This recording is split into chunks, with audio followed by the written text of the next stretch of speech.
Mad scientists, remade life, strained families, and revenge. These themes call to mind two different but surprisingly similar stories, Frankenstein and Five Nights at Freddy's. Despite being 2 centuries apart, I believe these narratives have interesting parallels that could tell us more about each story or are exciting to identify. Let's jump right in. I'm going to be summarizing Frankenstein and FNAF, then pointing out the similarities and making analyses. So, whether you know one story, both, or none, this video is for you. Though, I'm assuming the majority of people who are watching this are probably familiar with FNAF, so I'm going to start with a summary of Frankenstein. FNAF fans, see if you can notice the parallels. First, let's clear something up. The scientist is Victor Frankenstein, and the creature that Victor makes is unnamed, but usually referred to as Frankenstein's monster. This is commonly called Frankenstein, but this is the monster. This is Frankenstein. For clarity, I'm going to be calling Victor Frankenstein Victor, and the monster he makes the monster. Okay, we've gotten that out of the way. We're good? Then, without any further ado, please enjoy Frankenstein. The story starts with Robert Walton, the captain of a ship on a voyage to the North Pole in pursuit of scientific discoveries about the area. Walton's perspective is told through letters to his sister Margaret back in England. The trip comes to a halt when they get trapped by an expanse of ice. While there, they find a lone and weak Victor Frankenstein, who they bring on board. Victor and Walton become close, and recognizing the obsession in Walton that Victor once had in himself, he tells Walton his story. Victor was born to parents Alphonse and Caroline, and had 2 younger brothers, Ernest and William. When he was 5 years old, his parents adopted Elizabeth Lavenza after the death of her mother, whom he became very close with and would be married to. Elizabeth was originally Victor's cousin, but they were changed to be unrelated in later publishings. Victor and Elizabeth grew up having a great friendship. They also lived with Justine Moritz, who was the family's servant/nanny. Victor also had a very close bond with his friend, Henry Clerval. Overall, he had a very comfortable, loving, and happy childhood in Geneva. Just before going to university, Caroline died of scarlet fever, which motivated Victor in his studies. From a young age, Victor was interested in science and continued to study it at school. He was convinced to study alchemy/chemistry/some other stuff, basically electricity and chemicals, because he thought he could use it to create life and make an admirable scientific discovery. While this kind of study was looked down on for being outdated by most, a professor at the university encouraged him to pursue the craft. He dedicated himself, even through isolation and pain, to mastery and beyond. Secretly, he searched graves, not only for usable, but perfect body parts for his creation, trying specifically to make an ideal man. He assembles his creation and successfully brings it to life, but is disgusted by it. The monster is 8 feet tall, with thin yellow skin, black lips, and watery eyes. Horrified, Victor fled his apartment and into town, where he ran into Henry, who had come to the area to go to school. When Victor and Henry returned to Victor's apartment, the monster was no longer there, and Victor fell ill. Henry spent months nursing him back to health. When he got better, he and Henry went back to the university, having a great time studying and hanging out together. This, however, was interrupted by a letter from Victor's father, telling him that his brother, William, was murdered. This prompted Victor to come back home. While there, he saw the monster at the site of the murder, but stayed quiet because he thought he wouldn't be believed, but also probably because he didn't want to take responsibility. Justine was convicted for the murder because William's locket was found on her and she was hanged. Broken and despaired, Victor went mountain climbing in the Alps, but he again ran into the monster, who told him how his life had gone. Unsurprisingly, the monster was completely shunned by society for its wretched appearance. Alone, it had to learn to live. That fire hurt and hunger needed to be satisfied. He camped out next to a cabin containing a family. The DeLacy family consisted of a father, son, and daughter. He stole their food, but upon discovering their poverty caused despair, stopped and began leaving firewood for them. By watching them, he learned their language and grew attached to them. He also found and read a selection of novels which made him realize the cruel nature of his treatment and existence. He decided to finally introduce himself to the family, first to the blind father who would not be able to judge his appearance. They talked, but when the others came back, the monster was attacked and driven away. Furious and seeking revenge, he went to Geneva. On the way, he encountered a girl who had fallen into a river and he rescued her, but was shot by the girl's father, who thought the monster was hurting her. Later, he encountered William Frankenstein. Upon learning his name, the monster killed him and framed a nearby girl, Justine, for the murder by placing the locket on her. Finally, he told Victor to make him a female monster companion to cure his loneliness, promising that the two of them would go to the wilderness and never return. And if Victor did not comply, then he would kill the rest of his friends and family. Victor very reluctantly agreed, and the monster told him that he would be monitoring his work. After some time, specifically spent with Henry, Victor began making the female monster, but ended up tearing it brutally apart, afraid that the new monster would be more evil or that the two would produce offspring. The monster told him to reassemble his work, but when Victor refused, promised that he would be with him on his wedding night. Victor dumped the parts of the second monster into the ocean, fell asleep on the boat, and drifted to a town. When he got to shore, the townspeople accused him of a murder. The victim was revealed to be Henry Clerval, with marks of the monster's hands on his neck. The death absolutely wrecked Victor's mental and physical state. Victor was later cleared, and he went back to Geneva for his wedding to Elizabeth. Victor knew the monster was planning to attack, so he planned on fighting back. After the wedding, Victor and Elizabeth went to a cabin to spend the night. Victor, in his uneasiness, told Elizabeth to wait in her bedroom so he could search for the monster and kill him. But while he was away, heard a scream and found Elizabeth had been killed by the monster. His father was also old and died a few days later. His whole family gone, Victor dedicated the rest of his life to taking the monster down. A long chase began, and Victor followed the monster around Europe all the way to the North Pole. Just as he was about to reach the monster, Victor collapsed and the ice broke, separating them. The monster got away, and Victor was saved by Walton's crew. This is the end of Victor's story, and the novel shifts back to Walton. The boat gets stuck again, and the crew decides to go back once it's unstuck. Victor gives them a speech urging them to continue, and while it is appreciated, it is not enough to change their minds. Sick, weak, and ruined, Victor dies. A few days later, Walton sees the monster crying over Victor's dead body. The monster tells Walton of his despair, but expresses that Victor's death does not make him feel any better. Now that his creator has died, he can too, and leaves to go end his life. There's a lot in this story to tackle. Nature, science, ethics, playing God, family, revenge, karma, isolation, discrimination, birth, innocence, childhood, and much, much more. There is so much analysis and interpretation and different readings that can be done, which I really recommend pursuing if you're interested. There are a lot of queer undertones, so many that they're not really under anything. Similarly, there's so much about gender and gender roles and expectations, especially deviating from them. There's social class, race, religion, power, and just so much that you can look at. While it does have multiple interpretations and readings, Frankenstein is one clear story from one source. The story of Five Nights at Freddy's is the exact opposite. FNAF has been put together, wink, through years of theory crafting and clue deducing by extremely dedicated and talented fans. But its lore is scattered through secret messages, cutscenes, minigames, audio clips, and much more. Fans often must look to the books and graphic novels, despite them not being in the canon game timeline, to try to help suggest the canon story. Because it's so mysterious, there's a lot of disagreement about the storyline. When something happened, what caused what, who did what, if something even existed. All of this is to say, the story is complicated, and there is no way to know what is true. Therefore, I will do my best to communicate what is known or generally accepted in the community. FNAF experts, if needed, feel free to respectfully put your corrections in the comments. Keep in mind that as the series keeps going and new discoveries are made, this information might change.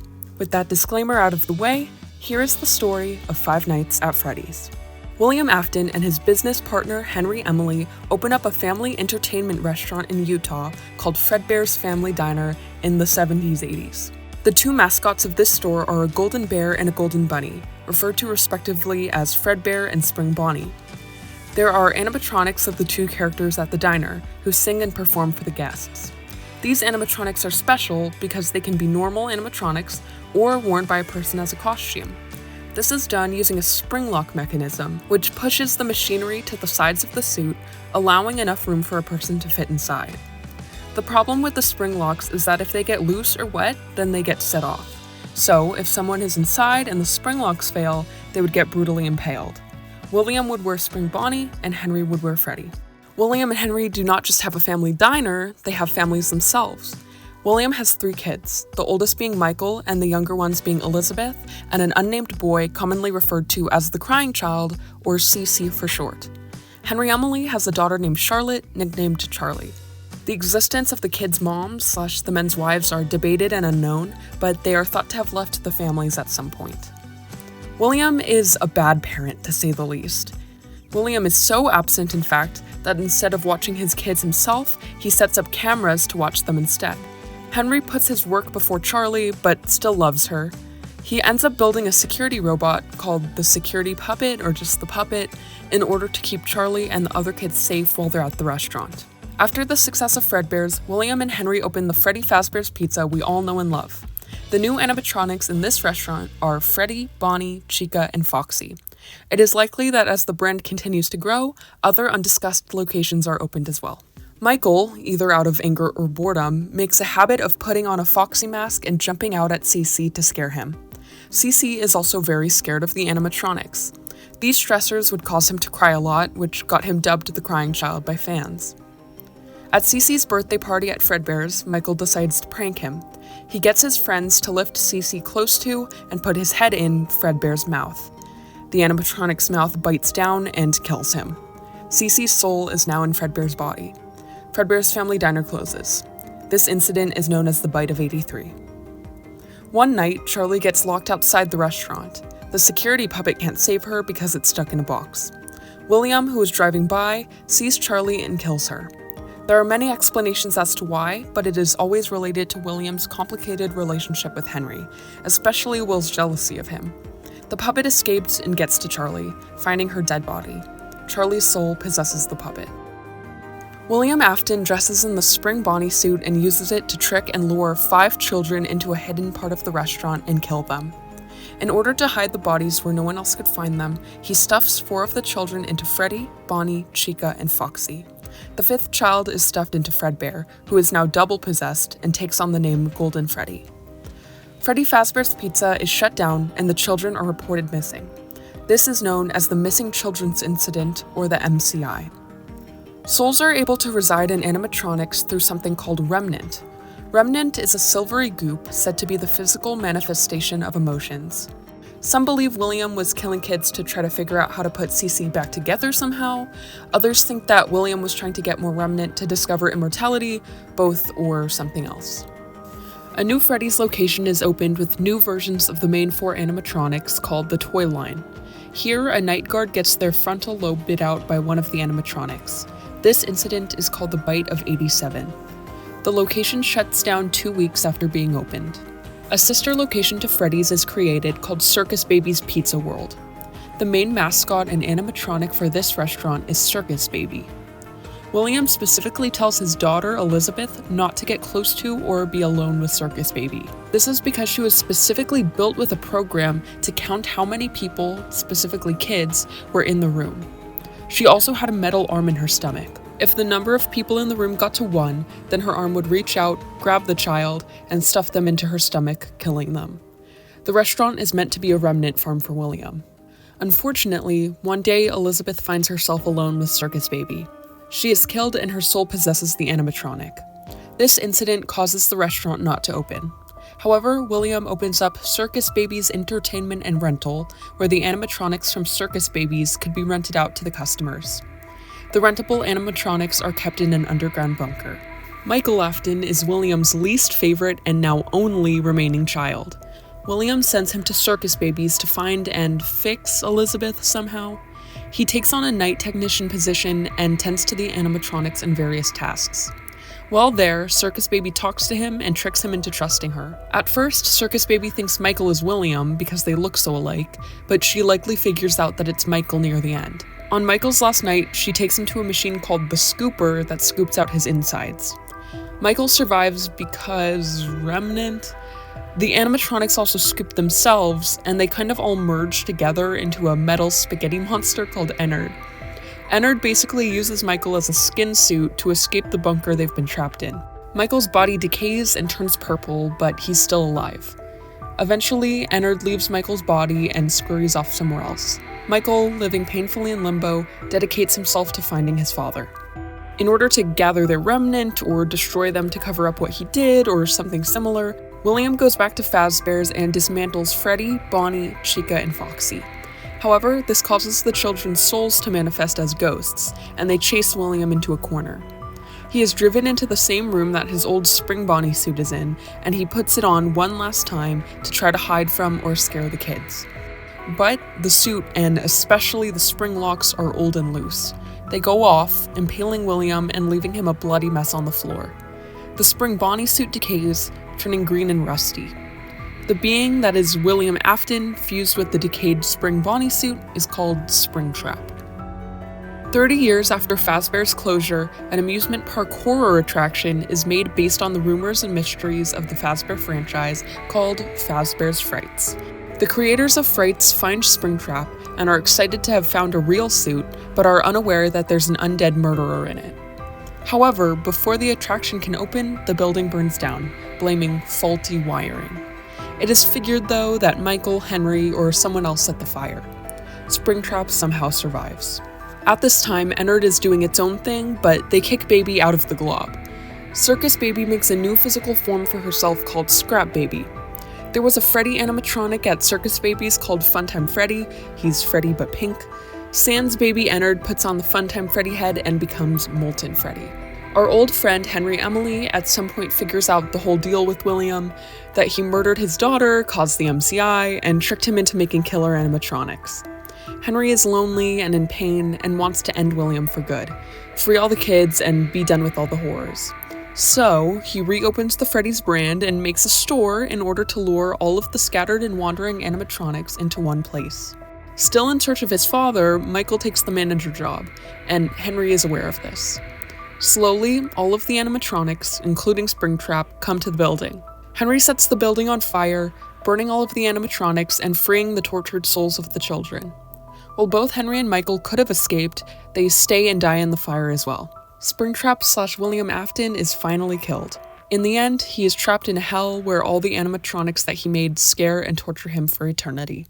But not actually. The later games were taken up by a new studio and they keep William Afton around. But for the purpose of this video, I'm sticking with what I think was originally intended for the ending.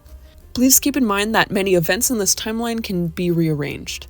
There are also more details that greatly enhance and expand the story, but they're more theoretical or less accepted. If you are not already familiar with FNAF, just know the events matter more than the order they happened in. By now, I'm sure you've noticed quite a bit of overlap between these two narratives. Let's talk about that. It is striking how many characters share names between these two casts. Elizabeth Lavenza and Elizabeth Afton, Henry Clerval and Henry Emily, William Frankenstein and William Afton.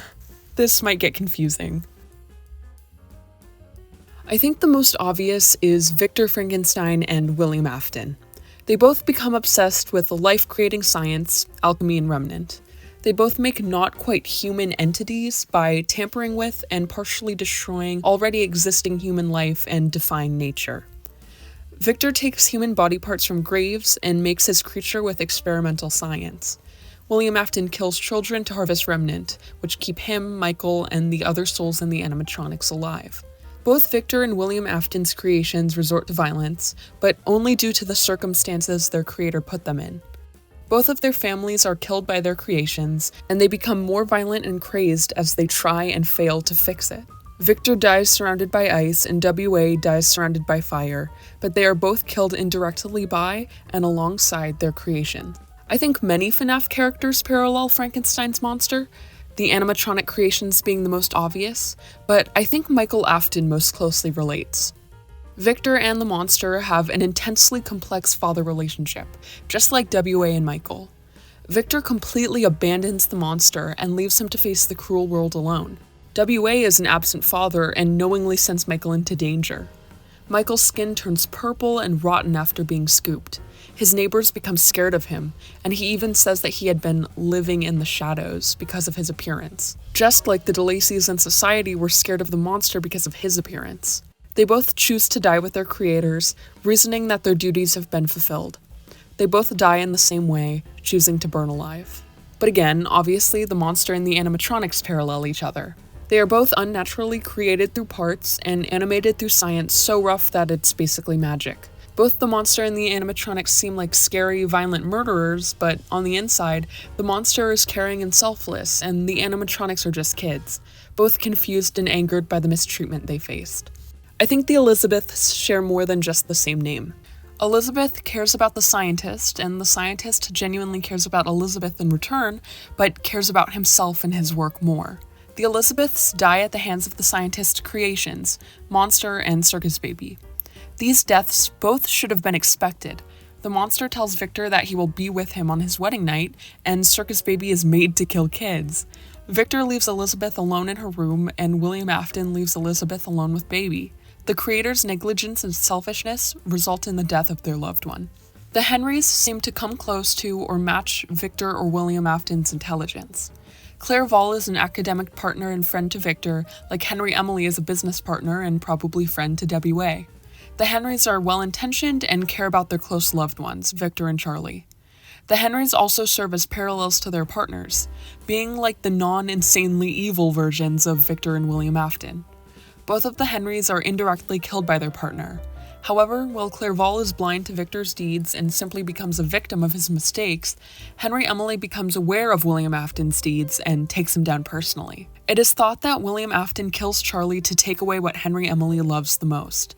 If you believe Cece died before Charlie, then WA also does it to make Henry Emily feel the same pain he felt when his son died. The monster kills Henry Clairval and Victor's family for the same reason, to make Victor suffer and feel the same pain and loneliness that he felt. Victor creates the monster as an adult, essentially robbing him of a childhood. William Afton does the opposite, killing children and robbing them of their adulthood. In Frankenstein, the innocence of children is clearly shown. Children are not afraid of the monster because they have not yet been taught to hate appearances. The monster has his innocence ruined by his complete rejection from Victor, the DeLacys, and society. The murdered children have their innocence ruined by facing such a cruel death. Spring Bonnie is also a representation of the loss or corruption of innocence. Using Spring Bonnie, a mascot beloved and trusted by kids, to lure them in and kill them is a complete corruption of childhood innocence.